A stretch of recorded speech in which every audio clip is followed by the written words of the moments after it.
20% ethanol blended petrol को लेकर जनता में बहुत गुस्सा है।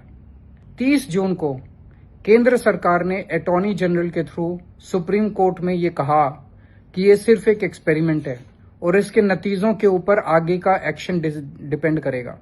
ये खबर अगले दिन अखबारों में छपी। जब मीडिया में आया, अखबारों में आया, तो केंद्र सरकार बिल्कुल मुकर गई। केंद्र सरकार ने स्टेटमेंट जारी करके कहा कि हमने ऐसा कुछ नहीं बोला। ये झूठ है। आप देखिए कि सुप्रीम कोर्ट में केंद्र सरकार ने क्या कहा। 20% ethanol petrol blending is something which the government is now trying to experiment. और ये कैसा एक्सपेरिमेंट है? एक्सपेरिमेंट होता है जब आप कोई चीज को 100 गाड़ियों पे, 50 गाड़ियों पे, 500 गाड़ियों पे, 1000 गाड़ियों पे एक्सपेरिमेंट कर लेते।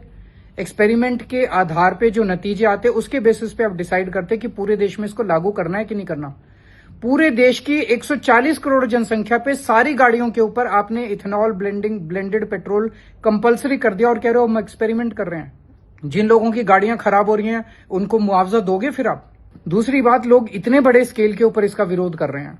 लोग कह रहे हैं कि 30% कम एवरेज आ रही है। आप कह रहे हैं नहीं आ रही। आपका ही expert, Bharat Petroleum Chemical Limited का expert Anurag ji, executive director हैं, उनका ये स्टेटमेंट सुनिए। Obviously, ethanol has a lower mileage, so it has 30% less mileage in the chemical form. तो ये साफ कह रहे हैं कि 30% की एवरेज कम आ रही है। अगर 30% की एवरेज कम आ रही है तो 30% इसके दाम कम होने चाहिए ना। ब्लेंडेड पेट्रोल के दाम उतने ही ले रहे हैं और लोगों की एवरेज कम आ रही है, तो लोगों का खर्चा तो बहुत ज्यादा बढ़ गया। बहुत लोगों का आरोप है कि उनके गाड़ी के पार्ट्स खराब हो रहे हैं। बहुत लोगों का आरोप है कि उनका इंजन खराब हो रहा है, इंजन में जंग लग रहा है। तो अगर लोग इसका विरोध कर रहे हैं तो आप जबरदस्ती क्यों कर रहे हैं लोगों के साथ? आप इसे वापस क्यों नहीं ले रहे? लोगों ने ही आपको वोट देके चुना है। आपका फर्ज है कि आप लोगों के वोट की इज्जत करें और लोगों की बात सुने और लोगों के हिसाब से चलें।